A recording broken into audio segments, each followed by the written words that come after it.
Interviews, sir? When we first showed up, when we put our sensors on Keating, it was just kind of shock to see all the amount of flames and the smoke, and then to see that amount of personnel, that were running outside of their wire. It was just shock when we first showed up.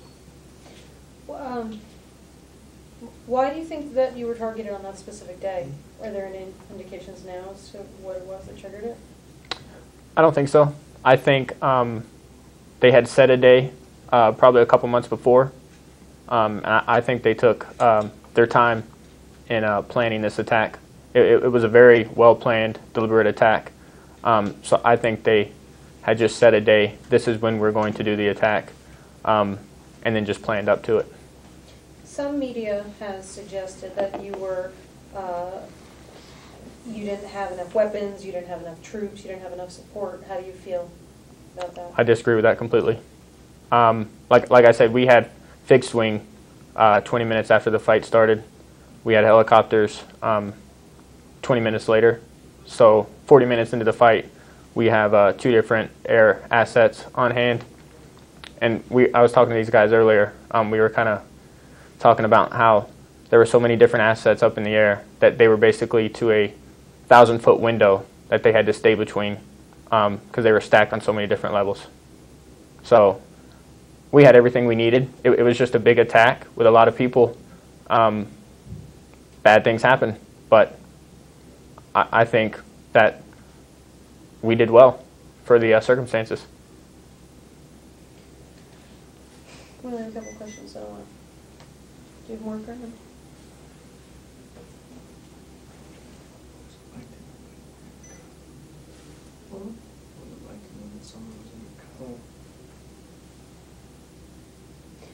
I'll keep going. Tell me about, a lot of men were injured.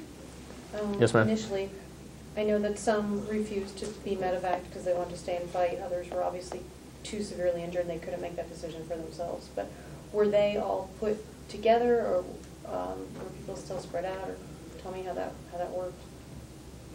When guys got injured, they initially went. When we started taking more injuries, we had to push some of them over to the TOC, the Operations Center, to make room for some new guys in the aid station. We let our PA, our doc, basically assess it on the ground. If he thought the guy was good to go, then if he was willing, we let him back in the fight. If he said this guy needs to stay in, then we would, we'd keep him inside. Is here you are, you're in the fight, they're in the fight on the ground, and you're talking to them on the radio. When you hear somebody on the radio, when you heard them, what were your impressions of them? My initial impressions were, unfortunately, we came over the hill and first tried to call them, and we got no response, is that everybody was gone. And then when they finally came up on the radio, I will have to admit that in the entire 10 hours that we flew, I never heard one of them lose their cool on the radio. They were very calm, very collected. We could tell that everything around them was going to hell, and we could hear it in their microphones. We could hear the guns going off. So we knew that it was a pretty intense situation that they were facing. But what came together was air-ground integration. When all the training that we've done before deploying here, it really clicked that day. We were able to rapidly orient based on our knowledge of the areas.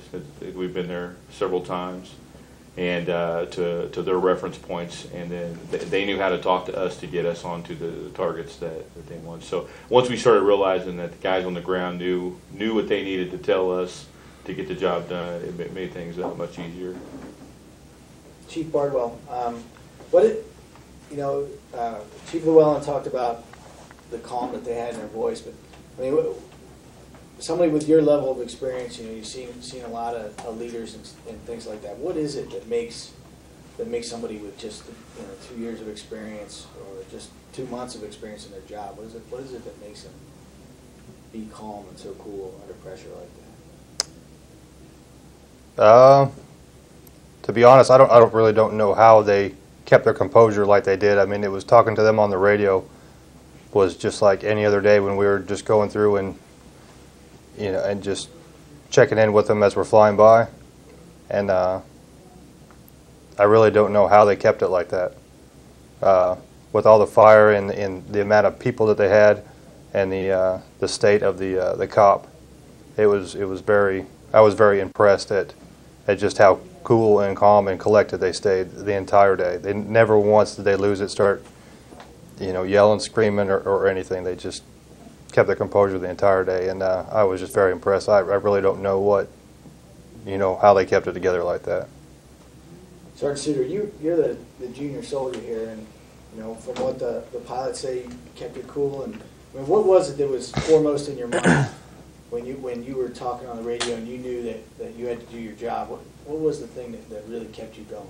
Well, I knew if I were to get flustered on the radio, if I started breaking transmissions, they wouldn't be able to understand exactly what needed to be done. I knew I had to be clear, concise, and to the point, and let them know exactly what the situation was so we can achieve a common goal. Lieutenant Shrode, you were one of the senior people on the ground there. Are you the senior person that was on the ground? Yes, sir. Myself and Lieutenant Bunnerman. Okay, you're the senior person on the ground there. What was it? I mean, I know how you felt about your guys, but what was it that were you thinking, hey, I'm the senior guy on the ground, and it's going to be up to me to lead these guys? Tell me a little bit about what that's like. I mean, that didn't really run through my head. My thought process was, what do I need to do to repel this attack? What do I need to do to get us through this day? And I think just the way we worked as a team inside the operations center, everyone had a piece to play. We all played that piece, and just were able to put it together.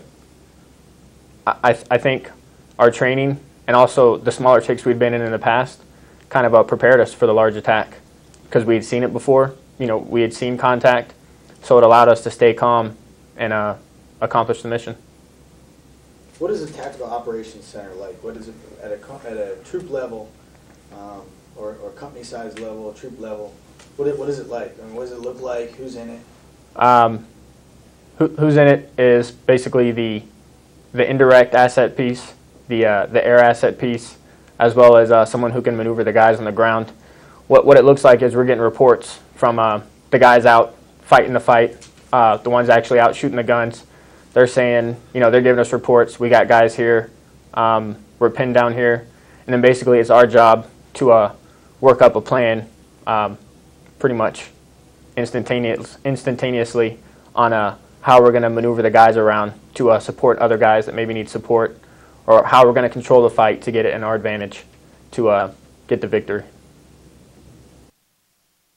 When you're pulling out of the cop, you just pack up all your gear, and did you raise the last building, or what do you have to anything you have to do to shut it down? They just pull you out of there. We basically set it up so anything that could be used by the enemy, we make sure we take that out. We get all of our equipment that we can take out, and we take that out. Mm-hmm. I mean, that's really the gist of it. How long did it take for you guys to get out of there? I want to say 3 days. Let's see, Saturday, 3 days. Was it hard to leave?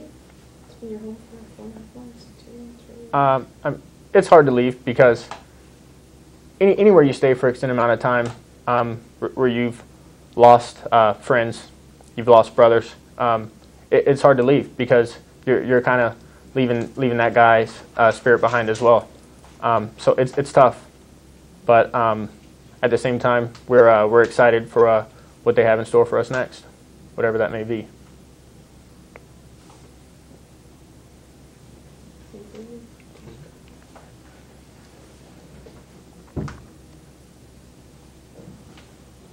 Just a point of clarification, you in that time when you were holed up in that last building, it was the talk in which you were held up for that? It was the new talk, the makeshift talk. The first operations center was one that caught on fire, okay. And when that building caught on fire, we had to move over to Red Platoon's barracks, where we established kind of a makeshift talk, as well as most of the guys slept out of.